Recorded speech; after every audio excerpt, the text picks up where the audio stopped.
Hello बच्चों, कैसे हो? उम्मीद करता हूँ बहुत अच्छे से होगे और अपना ख्याल रख रहे होगे। देन बच्चों, हमारा जो पिछला सेशन था उसमें हम लोगों ने स्टोइकियोमेट्री के रिस्पेक्ट में क्या सीखा? न्यूमेरिकल्स को बनाया और सीखा भी, है ना बच्चों। देन उसमें हम लोगों ने क्या क्या पढ़ लिया? मोल टू मोल और क्या मास, मोल टू मास का जो हमारा रिलेशन था उसके रिस्पेक्ट में हम लोगों ने न्यूमेरिकल्स को किया। आज जो है, आज का जो हमारा टॉपिक होगा वो होगा लिमिटिंग रिएक्टेंट का। ठीक है बच्चों, अब ध्यान से मेरी बात को समझो। देखो, एक और टॉपिक रह गया है छोटा सा, वो है क्या? मास टू वॉल्यूम का रिलेशनशिप। ठीक है, ये हो जाने के बाद आपका जो मूल कंसेप्ट था स्टोइकियोमेट्री के रिस्पेक्ट में वो हो जाएगा कंप्लीट। और मैंने आपको एक होमवर्क भी दिया था जिसको आपने बना के मुझे बिल्कुल भी नहीं दिया। देन बच्चों, आज का जो सेशन है हम लोग उसको तो कंटिन्यू करेंगे ही और अपने होमवर्क से स्टार्ट करते हैं अपने सेशन को। देन ज्यादा बातें ना करते हुए शुरू करते हैं अपने सेशन को। ओके, देन ये रहा हमारा क्या, यही था ना हमारा होमवर्क, यही मैंने आपको होमवर्क दिया था। तो चलो स्टार्ट करते हैं अपने होमवर्क से। ओके बच्चों, देन देखो क्वेश्चन हमसे क्या कहता है इसको समझते हैं। देखो क्वेश्चन हमसे कह रहा है, ध्यान से समझना। क्वेश्चन हमसे कह रहा है what volume of oxygen at STP is required to effect complete combustion of क्या 200 centimetre cube of acetylene at what would be the volume of carbon dioxide formed. आपसे ये क्वेश्चन पूछा गया। देखिए यहाँ पर देखिए दिया क्या है, इसको लिख लीजिए। देन गिवन में है आपका, गिवन में आपका क्या, गिवन में आपका दिया हुआ है क्या, गिवन, गिवन में आपको क्या दिया हुआ है? गिवन में आपको किसका? एसिटिलीन का, किसका? Acetylene, acetylene. ठीक है, एसिटिलीन, एसिटिलीन। इसका देखिए फॉर्मूला क्या होता है? इसका फॉर्मूला होता है C2H2। ये आपका हो गया एसिटिलीन। ठीक है बच्चों, इसका वॉल्यूम कितना दिया हुआ है? इसका वॉल्यूम आपको दे दिया 200 सेंटीमीटर क्यूब, यही आपको दिया हुआ है। अब आपको पूछ रहा है कि कितना ऑक्सीजन का रिक्वायरमेंट होगा इतना वॉल्यूम को क्या करने में, जलाने में। तो देखो सबसे पहले आपको क्या लिखना है? Chemical reaction. देन आपका एसिटिलीन क्या हो रहा है? जल रहा है, बर्न हो रहा है, यानी कि कंबशन का मतलब होता है जलना। ठीक है, देन क्या? C2H2। ठीक है, इसका क्या होगा? इसको आप क्या करो? ऑक्सीजन के प्रेजेंस में क्या करो? जाहिर सा बात है ऑक्सीजन के प्रेजेंस में ही ये जलेगा और जल करके आपको क्या देगा? कार्बन डाइऑक्साइड CO2 प्लस क्या देगा? H2O। अब देखो आपको याद है मोल कंसेप्ट लगाने से पहले आपको क्या करना होगा? आपको इसको करना होगा बैलेंस। ओके जी, देन चलिए इसको बैलेंस करते हैं। देखिए ध्यान से, यहाँ कार्बन कितना है? 2, यहाँ कार्बन कितना है? 1। तो एक काम करते हैं हम, ठीक है, देखो यहाँ पर सबसे पहले कौन सा यहाँ पे ऑड नंबर है? ये। तो यहाँ पर हम क्या करते हैं? यहाँ पे हम 2 लगा देते हैं। ठीक है, ऑड को इवन बना दो। ओके, अब देखो अब क्या हो गया, ध्यान दो। वहां पर हाइड्रोजन है 4, यहाँ हाइड्रोजन है 2, तो यहाँ पर क्या लगा दो? 2 लगा दो। तो हाइड्रोजन 4 जो 4 हो गया और कार्बन कितना हो गया? कार्बन भी आपका 4 हो गया। तो मैं यहाँ क्या करूँ? कार्बन को भी लगा दो यहाँ पे 4। क्लियर है? कोई दिक्कत है इसमें? नहीं है। अब देखिए ऑक्सीजन कितना है? 4 2 8 और प्लस 2 10। तो यहाँ पर क्या कर दो? 5 लगा दो।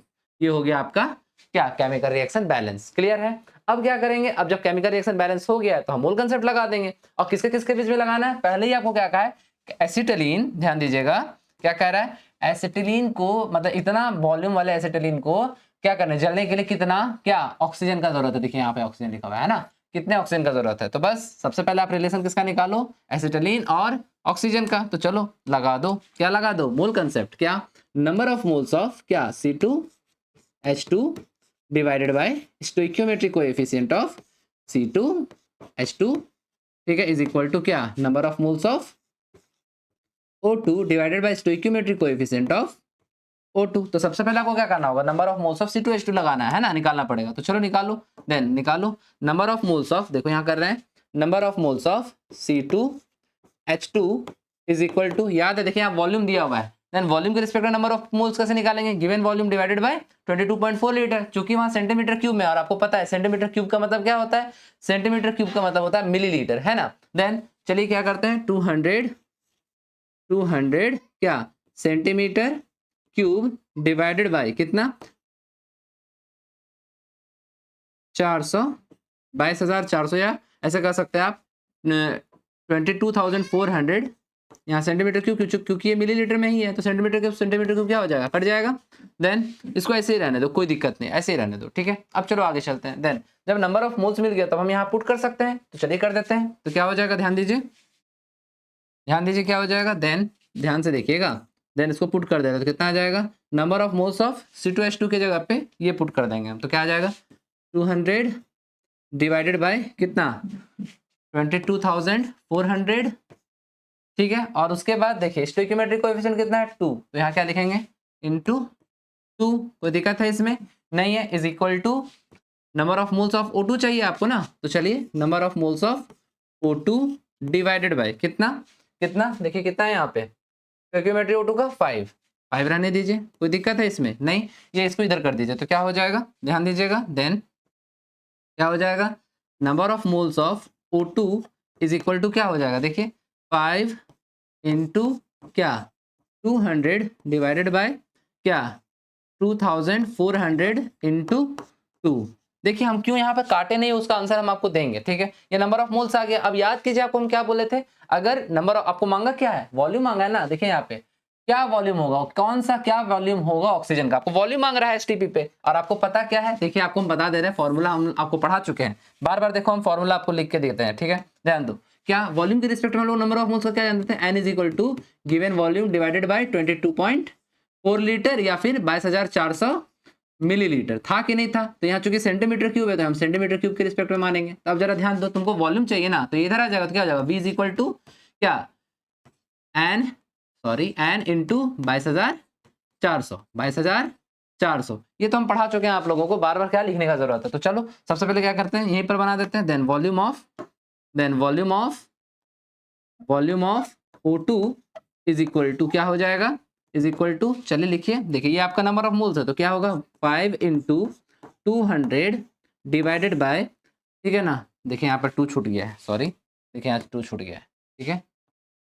अब ठीक है, चलिए अब देखिए क्या है 22,400 इंटू क्या 2, और यहाँ कितना आ जाएगा, मल्टीप्लाई हो जाएगा किससे, मल्टीप्लाई बाय 22,400। अब देखिए इसीलिए हम नहीं काटे थे। अब जरा ध्यान दीजिए कौन कौन कट जाएगा पूरा का पूरा, ज्यादा मेहनत करने की क्या जरूरत है, ये कट गया, ये कट गया, कोई दिक्कत है इसमें नहीं है। अब देखिए और क्या कट सकता है, ये कट सकता है कितना बार में, ये इसको काट देगा कितना बार में 100, कोई दिक्कत है इसमें, और कुछ कटेगा क्या नहीं ना, तो कितना आएगा आपका बताइए, तो टोटल आ जाएगा आपका सीधा कितना आ जाएगा 500। और चूंकि यहाँ पर क्या था, देखिए ध्यान दीजिए, यहाँ पर क्या था सेंटीमीटर क्यूब था ना, तो यहाँ कितना आ जाएगा 500 सेंटीमीटर का क्यूब आंसर। बताइए क्या बहुत ज्यादा कैलकुलेशन करना पड़ा क्या, नहीं है ना, आराम से निकल गया आपका आंसर। जल्दी से स्क्रीनशॉट लीजिएगा ताकि हम आगे चल सकें, ले लीजिए। तो चलिए बच्चों आपका क्या निकल के आ गया, आपका वॉल्यूम आ गया ऑक्सीजन का, मतलब क्या 500 सेंटीमीटर क्यूब वॉल्यूम का जरूरत पड़ेगा, कितना के लिए, कितना 200 सेंटीमीटर क्यूब एसिटिलीन को जलाने के लिए, ठीक है। अब और कुछ पूछ रहा है क्या आपसे, देखिए तो उसका पूछ रहा है क्या, what would be the volume of carbon dioxide formed, मतलब कितना वॉल्यूम क्या हुआ होगा, बना होगा किसका, कार्बन डाइऑक्साइड का, ठीक है ना, मतलब कार्बन डाइऑक्साइड कितना वॉल्यूम में बना होगा, अब वो पूछ रहा है, ठीक है। तो चलिए यहाँ तक एकदम अच्छे से क्लियर है, कुछ चीजों को मिटाएंगे कुछ चीजों को रहने देंगे, ओके। देखिए तो हम चलिए यहाँ इधर मिटा दे रहे हैं, ध्यान दीजिएगा क्यों बोले ऐसा, देखिए ध्यान दीजिए क्योंकि कहानी तो हमारे लिए सेम ही है ना, कहानी तो हमारे लिए सेम ही है, ठीक है। तो चलिए देखिए यहाँ पे ध्यान दीजिए, देन हमको क्या चाहिए, देन हमको चाहिए, अब देखिए रिलेशन क्या निकलेगा, अब हमारा रिलेशन निकलेगा, ध्यान दीजिए, अब हमारा रिलेशन निकलेगा किसके किसके बीच में, नंबर ऑफ मोल्स ऑफ क्या, देखिए C2H2 stoichiometric coefficient of C2H2, और यहाँ क्या रहेगा नंबर ऑफ मोल्स ऑफ, इस बार रहेगा CO2 divided by stoichiometric coefficient of क्या CO2। कोई दिक्कत है बोलो। अब सीधी सी बात है, आपको अभी याद है नंबर ऑफ मोल्स निकाले थे हम, किसका निकाले थे, नंबर ऑफ मोल्स ऑफ किसका, एसिटिलीन का निकाले थे, तो कितना आया था, सीधा कर देते हैं, देन ये आया था आपका, ध्यान दीजिएगा number of moles of C2H2 कितना आया था, C2H2 ये कितना आया था, ये आया था आपका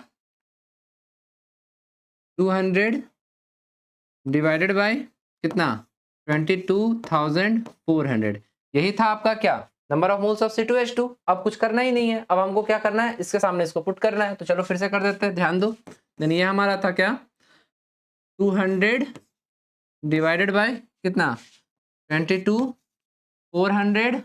अब देखो स्टोइकियोमेट्री कितना है C2H2 का इंटू 2, ये तो रहेगा ही है ना, इज इक्वल टू क्या CO2 का कितना है, CO2 कितना है, देखिए number of moles of CO2 हमको चाहिए ना, number of moles of CO2 लिखेंगे और डिवाइडेड बाय स्टोइकियोमेट्री कितना है 4, ये 4 को इधर ले आइए, ठीक है ना, तो क्या हो जाएगा ध्यान दीजिए, तो ये आ जाएगा आपका नंबर ऑफ मोल्स ऑफ क्या CO2 इज इक्वल टू 4 इधर आ गया, तो क्या हो गया 200 इंटू 4 डिवाइडेड बाय कितना 22,400 इंटू क्या 2। अब जाहिर सा बात है वॉल्यूम निकालना है तो वॉल्यूम निकाल लो, क्या हो जाएगा वॉल्यूम ऑफ इसको CO2।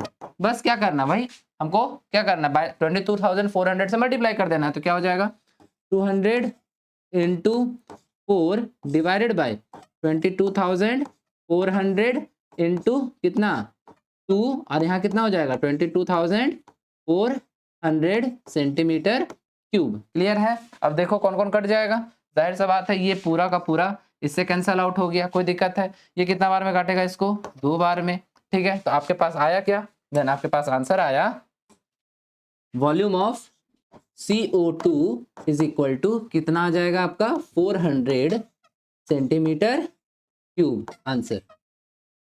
चलिए बच्चों यहाँ तक एकदम अच्छे से क्लियर है, कोई दिक्कत नहीं होना चाहिए, बहुत इजीली बन रहा है और देखो गलती होने का चांस ना के बराबर। जल्दी से स्क्रीनशॉट लेंगे, आगे चलते हैं, ले लीजिए। तो चलिए बच्चों अब हम चलते हैं कहाँ, अपने नेक्स्ट क्वेश्चन की ओर। ओके ना जी, ध्यान दो। बोल रहे होगे सर आप तो लिमिटिंग रिएक्टेंट दिखा रहे हैं और क्वेश्चन करवा रहे हैं। देखो सबसे बड़ी बात ये फिजिकल केमिस्ट्री है बच्चों, है ना। तो फिजिकल केमिस्ट्री में आपको बहुत ज्यादा न्यूमेरिकल्स करने का जरूरत है। मैं आपको फिर से कह रहा हूँ क्योंकि न्यूमेरिकल्स से आपका क्वेश्चन बहुत आता है। आप न्यूमेरिकल्स अगर आपने अच्छा कर लिया ना, फिजिकल केमिस्ट्री में आपको कोई हिला नहीं सकता है, ठीक है ना। तो चलिए अब क्या करते हैं, ध्यान दीजिए। अब हम लोग चलते हैं अपने नेक्स्ट टॉपिक की ओर, और हमारा टॉपिक क्या है, मास टू वॉल्यूम रिलेशनशिप, ठीक है ना। देखो अभी तक हमने क्या क्या पढ़ा, मोल टू मोल पढ़ लिया, ओके। उसके बाद मोल टू मास पढ़ लिया, ठीक है। और मास टू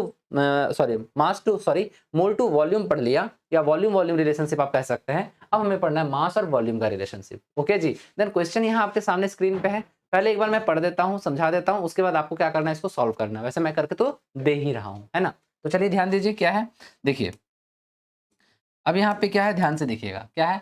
1.20 ग्राम ऑफ, देखिए कितना 1.20 gram of an impure sample of sodium chloride. देखिए आपको क्या कर रहा है यहाँ पे, इम्प्योर सैंपल है किसका, sodium chloride, on treatment with excess of AgNO3, ठीक है। NaCl का रिएक्शन करवाया जा रहा है AgNO3 से। सॉल्यूशन गेव 2.40, क्या कह रहा है, गेव मतलब देता है आपको 2.40 gram of silver chloride as a precipitate, ठीक है ना। मतलब आपको क्या मिल रहा है, सिल्वर क्लोराइड मिल रहा है एज अ प्रिसिपिटेट के फॉर्म में मिल रहा है। Then calculate the percentage purity of the sample. दीजिए आपको परसेंटेज भी पूछ दिया, जाहिर सा बात है अगर किसी के मास को आप परसेंटेज में क्या कर रहे हो, एक्सप्रेस कर रहे हो, तो वो मास परसेंट कहलाता है। देन आपको परसेंटेज में पूछा है, तो चलिए सबसे पहले क्या करेंगे, सबसे पहले हमारा काम होगा केमिकल रिएक्शन को लिखना, ठीक है। तो देखिए सबसे पहले हम केमिकल रिएक्शन को लिखते हैं, तो देखिए NaCl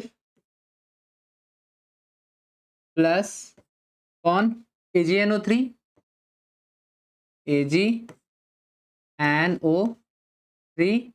gives you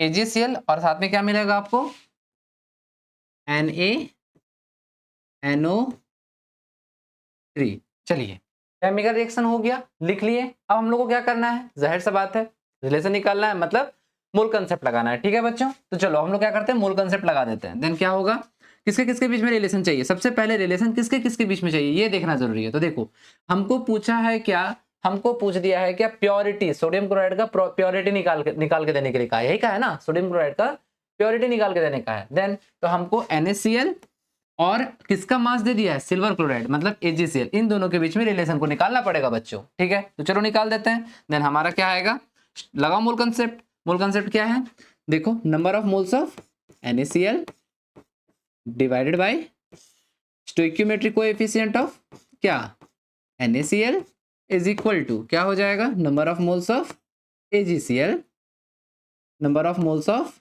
AgCl divided by stoichiometric coefficient of AgCl।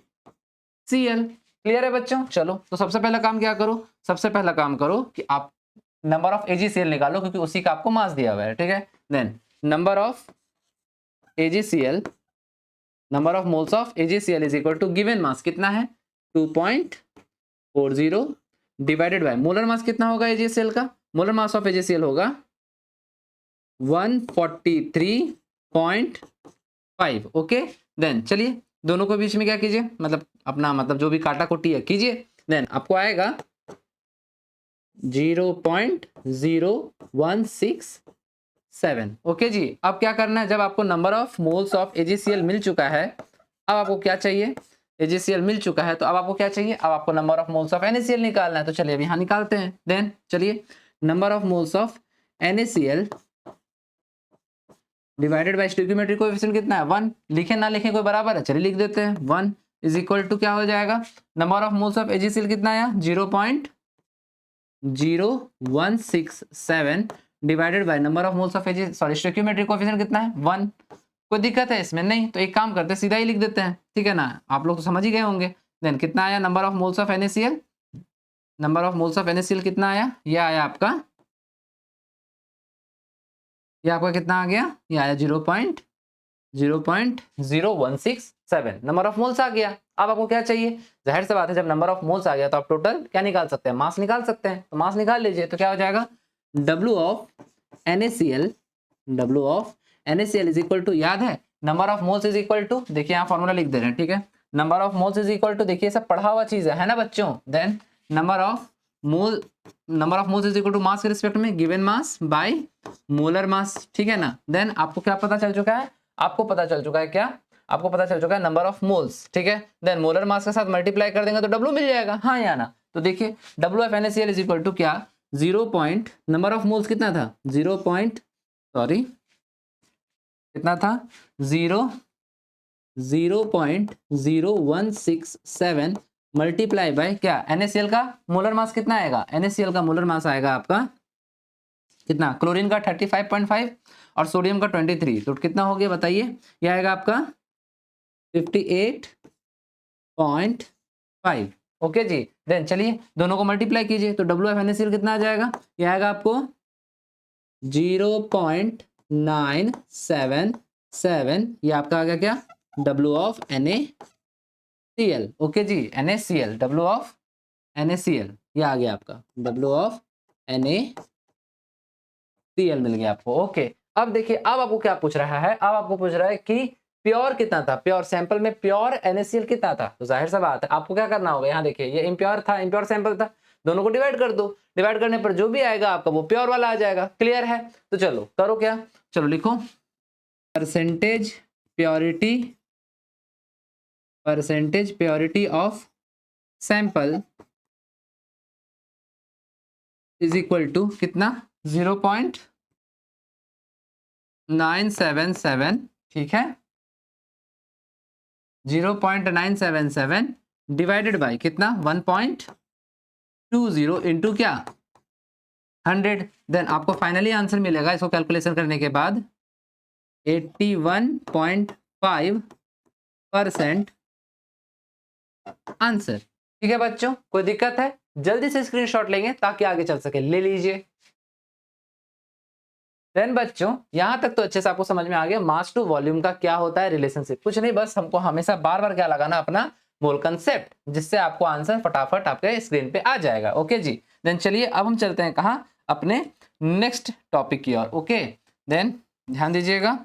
चलिए अब देखिए ये रहा एक और क्वेश्चन, जाहिर सा बात है बहुत इजी क्वेश्चन है। अब आपको ये मैं क्या दे रहा हूँ, होमवर्क। देखो हर दिन कुछ ना कुछ होमवर्क देना जरूरी है ताकि आप भी क्या करो, मेहनत करो, है ना। तो ये आपका होमवर्क रहा। अब हम चलते हैं कहाँ, अपने नेक्स्ट टॉपिक की ओर। ओके, देन इसको आपको बना के दिखाना है बच्चों। मैं भी उम्मीद करता हूँ किसी ना किसी दिन तो मुझे होमवर्क मेरा मिलेगा। ओके चलो अब क्या करते हैं, अब आ जाते हैं अपने मेन टॉपिक जो कि है हमारा लिमिटिंग रिएक्टेंट। ओके ना जी, अब देखो चलो अब हम लोग क्या करते हैं, लिमिटिंग रिएक्टेंट को अच्छे से समझते हैं। तो चलिए बच्चों अब हम समझेंगे क्या, लिमिटिंग रिएक्टेंट के बारे में या लिमिटिंग रिएजेंट के बारे में। ठीक है बच्चों, देखो सबसे पहले हम जानेंगे कि आखिर लिमिटिंग रिएक्टेंट होता क्या है। तो सबसे पहले हम डेफिनेशन को पढ़ देते हैं, इसके रिस्पेक्ट में आपको समझाते हैं, और फिर आपके जो हमारे जो रेगुलर लाइफ में जो भी इवेंट होता है ना उसके रिस्पेक्ट में हम बात करेंगे। ठीक है, चलो एक्चुअली में मैं आपको पूरी तरह से लिमिटिंग रिएक्टेंट के कॉन्सेप्ट को समझा दूंगा। देखो क्या है, then the reactant which gets completely consumed in reaction is called क्या, लिमिटिंग रिएक्टेंट। जाहिर सा बात है जब हम कोई केमिकल रिएक्शन करवाते हैं तो एक तरफ रिएक्टेंट होता है और एक तरफ प्रोडक्ट बनता है। ठीक है ना, देन आपको पता क्या है कि प्रोडक्ट पूरी तरह से डिपेंड किस पे करेगा, रिएक्टेंट पे।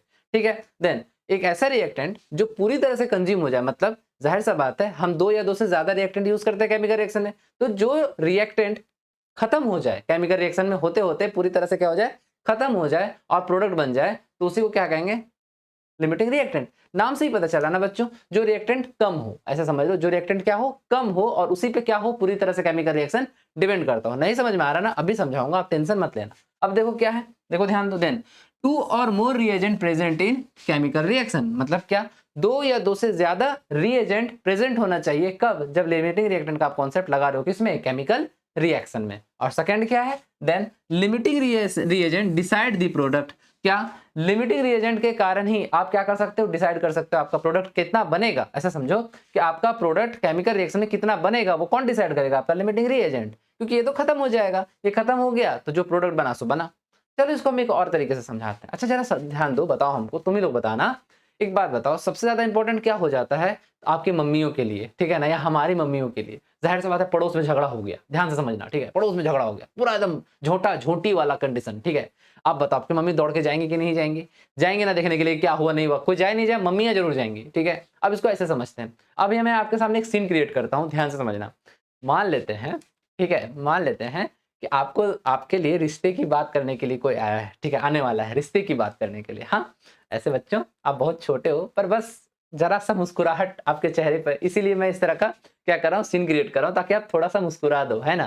क्योंकि इलेक्ट्रॉन जो होती है ना, मतलब इलेक्ट्रॉन की चाहत, ठीक है, एटम से कुछ भी करवा दे, तो आप मेरे लिए एटम हो, है ना। तो ध्यान देना, क्या है कि मान लो आपके रिश्ते की बात, मतलब रिश्ते, आपका कोई रिश्ता लेकर के आ रहा है आपके घर, ठीक है, आप पूरा एकदम उत्साहित हो कि हाँ हाँ, अब तो लगता है कि अब मामला फिट हो जाएगा। अब क्या है, मम्मी आपका क्या कर रही है कि जाहिर सा बात, आपके घर में कोई मेहमान आएंगे तो आप अपने घर में क्या बना के देते हो, सबसे पहला चीज जो होता है वो होता है चाय। अब क्या है, आप वेट कर रहे हो, आपकी मम्मी वेट कर रही है इस चीज को लेकर के, है ना। अब होगा क्या, ध्यान देना, लाइट चला गया बच्चों, ठीक है, फिर भी कंसेप्ट इसको क्लियर करवा के ही मैं शट डाउन करूंगा, है ना। तो अब ध्यान दो, देन है क्या, समझो इस चीज को, वापस अपने सीन में आते हैं, है ना। सोचो, दिमाग में इमेजिन करो, ठीक है। अब क्या है कि अचानक से आपके पड़ोस में हाँ हाँ हाँ हाँ करके आवाज आने लगा, ठीक है, चिल्लाहट का। तो आपकी मम्मी सोचे, अरे भाई हो क्या रहा है, हो क्या गया भाई, वाह हो क्या गया। अब क्या है कि एकदम पूरा पगला जाएगी, ठीक है ना, क्यों, क्योंकि और ज्यादा आवाज आ रहा है, ठीक है। तो मम्मी क्या कहेगी आपको, बेटू या फिर बेटा, बेटा जी, बेटी जी, सुनो, जो मेहमान आने वाले हैं उसके लिए आपको चाय बना के देना है, तुम चाय बना के देना और हमको कॉल कर देना, हम तुरंत आ जाएंगे, ओके जी। अब क्या है, आपको चाय बनाना आता नहीं है, तो बड़ा प्रॉब्लम तो ये है कि आपको चाय बनाना आता नहीं है। तो आपकी मम्मी आपको क्या बोल रही है, देखो ये हर अलग अलग, मतलब एग्जाम्पल में ये फिट हो सकता है, फिलहाल मैं आपको ये सीन क्रिएट करके दे रहा हूँ ताकि आप हंसते हुए थोड़ा सा प्रेशर भी क्या करो, झेलो। अब प्रेशर ये है कि आपको चाय बनाने नहीं आता, तो अब आपकी मम्मी बोल रही रुको बेटा मैं तुम्हें समझा देती हूँ, ठीक है। तो समझना इस चीज को, ठीक है। आपकी मम्मी ने आपसे, आपको रेसिपी क्या बताया, बेटा आप क्या करो, 1 कप, ठीक है, क्या ले लेना, मिल्क, 1 कप क्या ले लो, मिल्क, दूध, 1 कप दूध ले लो, ठीक है ना, प्लस प्लस क्या करो, प्लस क्या करो आप, कितना, आप 100 ग्राम, ठीक है ना, 100 ग्राम क्या कर लेना, ठीक है, 100 ग्राम भी ज्यादा ही होगा, ठीक है, मैं थोड़ा और कम कर देता हूँ, 25 ग्राम, 25 ग्राम क्या कर लेना, शुगर ले लेना, ठीक है। और चाय पत्ती 1 आध चम्मच, तो चाय पत्ती बहुत कम लिया जाता है, इसलिए मैं अभी मैंने उससे नहीं लिख रहा, ठीक है। गिव्स यू क्या, आपको क्या मिल जाएगा, 1 कप टी, 1 कप टी आपको मिल जाएगा, सिंपल है क्या। 1 कप मतलब 1 कप दूध, 25 ग्राम शुगर, देन आपको ये क्या मिल जाएगा, 1 कप टी मिल जाएगा, ठीक है। ये आपको रेसिपी आपकी मम्मी ने दे दिया और भाग गई, ठीक है। अब क्या है, ध्यान दो, अब समझना, ठीक है। आपको कहा किया गया था कि कितने बंदे आएंगे, एक बंदे आएंगे, कितने बंदे आएंगे, एक बंदे आएंगे आपको देखने के लिए, ठीक है। अब क्या है कि आप वेट कर रहे हैं और मम्मी इधर से गई और मेहमान उधर से घुस गए, और वो भी एक नहीं, कितने घुस गए, 2। आप भागे भागे गए किचन, ठीक है ना, और फोन भी लेके गए हो कि कॉल कर देंगे मम्मी को, मम्मी गई ही है अभी तुरंत। अब होगा क्या, जब आप गए भागे भागे किचन, तो किचन में आप देख क्या रहे हो, देखो किचन में आप क्या देख रहे हो कि आपके पास, ध्यान से देखना, आपके पास आपके घर में क्या क्या है, देखो ये रेसिपी दे दिया गया केमिकल रिएक्शन के रिस्पेक्ट में। अब आपके पास क्या है, आपके पास है 1 कप, 1 कप कितना है, मिल्क, ठीक है, 1 कप मिल्क है, और क्या है, और है आपके पास 500 ग्राम शुगर, ठीक है ना, 500 ग्राम कितना है, शुगर है। अब चूंकि आ गए कितने लोग, 2 लोग, आपको 2 लोगों के लिए चाय बनाने के लिए कितना देना है, आपको चाहिए 2 कप मिल्क, 50 ग्राम शुगर, तब आपको मिलेगा कितना, 2 कप ऑफ टी, तभी मिलेगा आपको 2 लोगों के लिए बना दो, क्योंकि ये आपका रेसिपी है, ध्यान दीजिएगा, यही आपका क्या है, इसको हम, ये हमारा क्या है, ये हमारा रेसिपी है बच्चों। देन इस रेसिपी के रिस्पेक्ट में ही आपको चाय बनाना है, दूसरा और कुछ नहीं, क्योंकि आपको आता नहीं है बनाने। आप ये मत सोच लेना कि पानी मिला देंगे, ठीक है ना, वो मत करना। आपका यही रेसिपी है, आपको 2 लोगों के लिए चाय बनाना है, तो उस कंडीशन में आपके पास 1 कप घर में दूध है, 500 ग्राम चीनी है। अब आप बताओ कितने लोगों का आप यहाँ इस आपके पास, मतलब ये आपके पास जो भी आपके पास क्या है रिएक्टेंट है, इस रिएक्टेंट के रिस्पेक्ट में आप प्रोडक्ट कितना बना सकते हो? 1 कप, क्योंकि आपके पास दूध कितना है? 1 कप ही है, हाँ या ना? तो मतलब आपके लिए यहाँ पे लिमिटिंग रिएक्टेंट कौन हो गया? ये दूध। ये आपका दूध क्या हो गया? यही दूध हो गया आपके लिए लिमिटिंग रिएक्टेंट, हाँ या ना? क्योंकि आपके पास है क्या? आपके पास शुगर भी भर भर के है और चाय पत्ती भी भर भर के है। आपके पास दूध कम हो गया, इसलिए आप कितना ही बना सकते हो? सिर्फ 1 कप चाय ही बना सकते हो, और इसलिए 1 कप दूध आपका लिमिटिंग रिएक्टेंट हो गया। समझ गए? एलआर का पूरा कॉन्सेप्ट आपके लिए क्लियर है। बस जैसा ये है उसी तरह से क्या हो सकता है? एक केमिकल रिएक्शन। ओके जी, यहां तक तो क्लियर है, किसी तरह कोई दिक्कत नहीं है। चलिए अब हम क्या करते हैं, अब हम आपको एक क्वेश्चन के थ्रू इसको और आगे लेकर के चलते हैं, ताकि हम आपको एलआर निकालना सिखा सकें। ओके जी, जल्दी से स्क्रीनशॉट लेंगे, फिर आगे चलते हैं। ले लीजिए। तो चलिए बच्चों, स्क्रीनशॉट तो ले ही लिया होगा, अब चलते हैं हम कहाँ? आगे, ठीक है। अब देखो इसके बाद, तो देखो ये रहा हमारे स्क्रीन पे हमारा क्वेश्चन, ठीक है। अब देखो यहाँ पर क्या है, देखो क्या कह रहा है, ध्यान से देखो, ठीक है ना। इसको देखने के बाद फिर हम इसके बाद नेक्स्ट क्लास में इसका लाइव क्वेश्चन जो आपका एनसीईआरटी में है या फिर आपका कोई साइड बुक में है, वो सब जो भी होगा वो हम लेके आएंगे। देन फिलहाल यहाँ देखो क्या है, 4a + 6b gives you 8c + 10d। आपको मैंने स्टोइकियोमेट्री पढ़ा दिया है। देन ये अभी हमारे लिए क्या है, एक बैलेंस केमिकल रिएक्शन है, ठीक है। अब करना क्या है, ध्यान दो। Then if Na is equal to कितना, if Na is equal to कितना, number of moles of A कितना है 20 and number of moles of B कितना है 50। Then find out limiting reactant and number of moles of C and number of moles of D. ये आपका question में है। Then आपको लिमिटिंग रिएक्टेंट कैसे निकालना है ये। और सबसे बड़ी बात देखो, कभी कभी क्या होता है, जो कि एक जेई एडवांस का क्वेश्चन था, ध्यान दीजिएगा, उसमें आपको कहीं लिमिटिंग रिएक्टेंट दिया नहीं था, पर वो था एलआर का प्रॉब्लम। देन जब आपको लिमिटिंग रिएक्टेंट दिया नहीं और आपको लग रहा है कि नहीं एक बार हमको चेक कर लेना चाहिए, तो आप लिमिटिंग रिएक्टेंट को एक बार चेक कर लो कि क्या ये क्वेश्चन लिमिटिंग रिएक्टेंट का है या नहीं, ठीक है ना। तो चलो सबसे पहले हमारा काम क्या होगा, देखो यहाँ तो दिया है तो आप सीधा एलआर निकाल लो। लेकिन हम आपसे कहेंगे कि अब जब भी आप लिमिटिंग रिएक्टेंट का क्वेश्चन बनाओ, ठीक है, और अगर मान लो वहां लिमिटिंग रिएक्टेंट नहीं दिया है, तो एक बार जरूर चेक करना कि ये एलआर का प्रॉब्लम है या नहीं। तो चेक करने के लिए क्या है, तो ध्यान दो, स्टेप वन क्या करना है। तो स्टेप 1 में आपको करना है फाइंड आउट दिस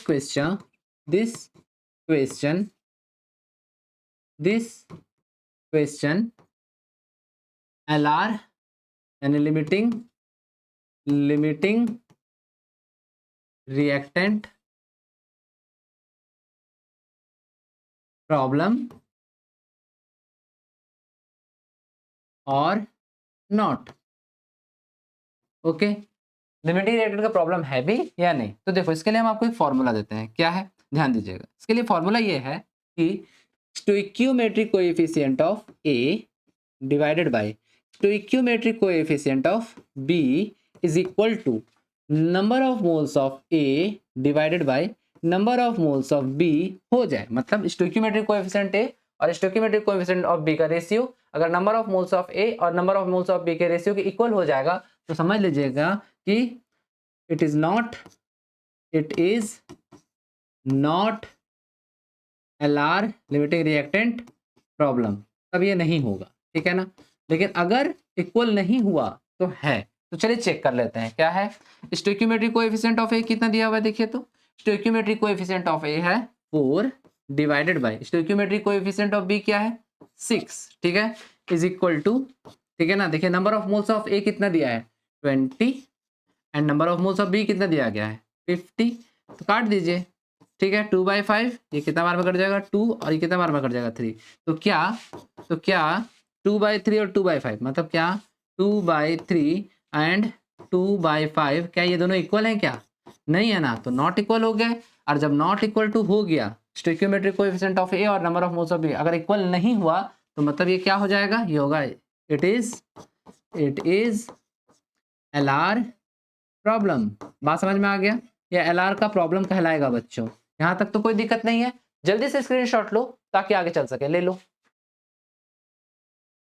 देन बच्चों यहाँ तक तो अच्छे से क्लियर है। अब हम क्या करेंगे, अब हमको निकालना है फाइंड आउट एलआर। यहाँ तक तो पता चल गया कि हाँ ये एलआर का प्रॉब्लम है। अब हमको फाइंड आउट करना है एलआर को, तो कैसे करेंगे ध्यान दीजिएगा। चलिए अब स्टेप नंबर 2 करेंगे, ठीक है ना।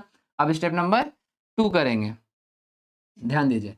देन स्टेप नंबर 2 करेंगे। स्टेप 2 क्या करेंगे, step 2 find out limiting find out limiting reactant. हम लोग लिमिटिंग रिएक्टेंट को फाइंड आउट करेंगे, ठीक है बच्चों। इसके लिए भी फॉर्मूला है, क्या है ध्यान दीजिएगा। इसके लिए फॉर्मूला ये है कि number of moles divided by stoichiometric coefficient, जिसका भी क्या होगा लोएस्ट, जिसका भी क्या आएगा लोएस्ट आएगा, तो वही क्या होगा, वही हमारा होगा लिमिटिंग, वही हमारा क्या होगा लिमिटिंग रिएक्टेंट, वही हमारा क्या होगा लिमिटिंग रिएक्टेंट। समझ गए बच्चों, कोई दिक्कत नहीं है। तो चलिए निकाल लेते हैं। देखिए number of moles of A निकालते हैं। चलिए सबसे पहले क्या करेंगे, number of moles of A निकालेंगे। Number of moles of A divided by stoichiometric coefficient of A कितना आएगा। Number of moles of A कितना दिया हुआ है 20 और स्टोइकियोमेट्रिक कोएफिशिएंट कितना दिया हुआ है 4, ठीक है। तो चलिए ये कितना आएगा 5 आएगा, ये आपका आया 5। उसी तरह से एन बी का निकाल लीजिए। Number of moles of B divided by stoichiometric coefficient of B कितना है, number of moles of B कितना दिया है 50 क्वेश्चन में, और स्टोइकियोमेट्रिक कोएफिशिएंट ऑफ बी कितना दिया हुआ है 6। तो ये लगभग कितना बार में काटेगा, लगभग ये आएगा आपका 8 पॉइंट समथिंग आएगा। तो यहीं से समझ लीजिए ये 5 आ रहा है, वो 8 आ रहा है, तो छोटा कौन सा है, ये 5 क्या स्मॉलेस्ट है, लोएस्ट है। देन क्या हो गया, देन कौन ए क्या है हमारा, ए हमारा क्या है लिमिटिंग रिएक्टेंट है। अब मैं आपको एक और तरीका बताता हूं जिसको आप देख करके भी समझ सकते हो। देख करके ही आप बता दोगे कि हमारा कौन सा लिमिटिंग रिएक्टेंट है, ये भी आपको मैं बता दे रहा हूं। देखो जब आपको नंबर ऑफ मोल्स दे दिया ना, और नंबर ऑफ मोल्स का मतलब क्या होता है अमाउंट ऑफ सब्सटेंस, है ना। अब यहाँ देखो दोनों में किसका कम है, जाहिर सा बात है ए का ही कम है। नंबर ऑफ मोल्स ऑफ ए क्या है 20, तो यहाँ पर हमेशा 100% क्या ए जो होगा वो क्या होगा एलआर ही होगा। ये समझने वाली बात है, ठीक है ना। चलो यहाँ तक क्लियर है, जल्दी से स्क्रीनशॉट लो, आगे चलते हैं, ले लो।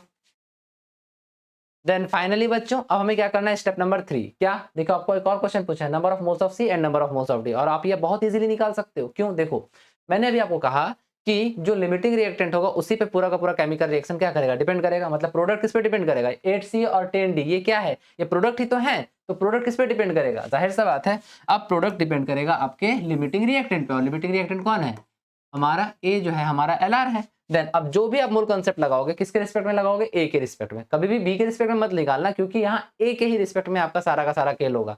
अब देखो आप ये मत सोचो कि इसका यूज सिर्फ यही है। देखो जब आपका जेई एडवांस का क्वेश्चन बनता है ना ज्यादातर, तो 2-3 चैप्टर्स या 2-3 कॉन्सेप्ट को मिला करके बनता है। देन एक क्वेश्चन मैंने सॉल्यूशन चैप्टर में करवाया है, आप जब 12th में जाओगे तो देखोगे वहां पर जेई एडवांस का वो क्वेश्चन था, और उसमें आपका लिमिटिंग रिएक्टेंट का पूरा कॉन्सेप्ट लगा था, ठीक है ना। तो ये याद रखना। अभी ये किस पे डिपेंड करेगा, पूरा का पूरा प्रोडक्ट ए पे डिपेंड करेगा। हाँ तो अब हमको क्या करना है, ए के रिस्पेक्ट में मोल कांसेप्ट लगाना है। तो चलो अब हम लोग क्या करेंगे, स्टेप नंबर 3 क्या लगाएंगे, स्टेप 3 लगाएंगे, याद रखना स्टेप 3 में क्या करना है, हमको निकालना है क्या, फाइंड आउट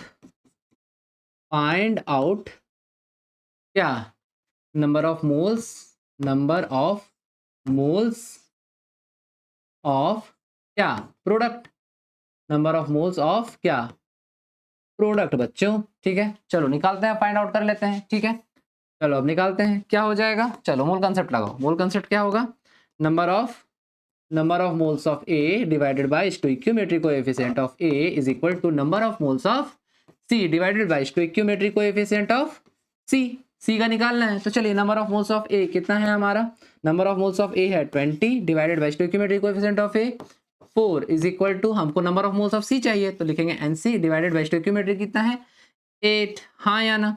तो देखो यही काट देते हैं, 4 1 ज़ा 4, 4 2 ज़ा 8, और ये इधर चला जाएगा। तो नंबर ऑफ मोल्स ऑफ सी कितना आया, एनसी इज इक्वल टू आ गया आपका 20 × 2, तो कितना आ गया 40, एनसी मिल गया। अब हमको क्या चाहिए, एनडी चाहिए। एनडी के लिए क्या करना होगा, number of moles of D के लिए क्या करना होगा, देखो then number of moles of D के लिए करना होगा number of moles of A divided by stoichiometric coefficient of A, mole concept लगा रहे हैं, is equal to number of moles of D divided by stoichiometric coefficient of D. सीधी बात है, अब चलो पुट करते हैं, ठीक है ना। क्या हो जाएगा, ध्यान दो यहीं पर करते हैं, ठीक है।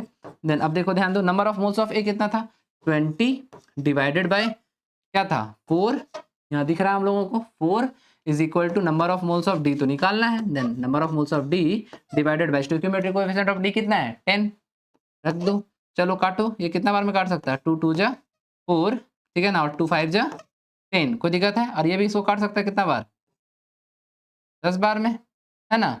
चलिए खत्म हो गया। अब यहाँ इधर आ जाएगा, ये 5 किधर आ जाएगा, इधर आ जाएगा, तो क्या हो जाएगा number of moles of D is equal to कितना आ जाएगा, देखिए देखिए ध्यान दीजिए, यहाँ 4 था ना, तो ये 4 इसको कितना बार में काट सकता है, मतलब 4 सॉरी 2 से काटे, 2 2 जा 4 एंड 2 5 जा 10। अब देखो ये 2 1 जा 2 और 2 10 जा 20, यहाँ 10 बचा है 10 और ये 5, तो कितना हो जाएगा 50। देन हमारा नंबर ऑफ मोल्स ऑफ सी भी आ गया, नंबर ऑफ मोल्स ऑफ सी भी आ गया और number of moles of D भी आ गया। बोलो एलआर का कहानी समझ गए। अब देखो एक काम करना, आपके पास क्या है, आपके पास एनसीईआरटी का बुक है, ठीक है ना, आप एनसीईआरटी का बुक निकालो, लिमिटिंग रिएक्टेंट का निकालो, और वहां पर जो क्वेश्चन है ना आपका, आप एक बार बनाने का कोशिश जरूर करना, ठीक है। नहीं बनेगा तो हम तो है ही, हम कहाँ जाएंगे, लेकिन आप एक बार प्रयास जरूर करना बनाने का। अगर बन गया तो बल्ले बल्ले जी, नहीं बना तो हम हैं। देन अगर आपको मेरा पढ़ाने का तरीका अच्छा लग रहा है, अगर आपको मेरा कॉन्सेप्ट देने का तरीका अच्छा लग रहा है, तो बच्चों जल्दी से जल्दी लाइक किया करो और मेरे वीडियोस को शेयर किया करो सभी बच्चों को, और अपने दोस्तों को तो जरूर से जरूर, और सब्सक्राइब कर देना, ठीक है। मिलते हैं अगले वीडियो में, आज के लिए राम राम जी।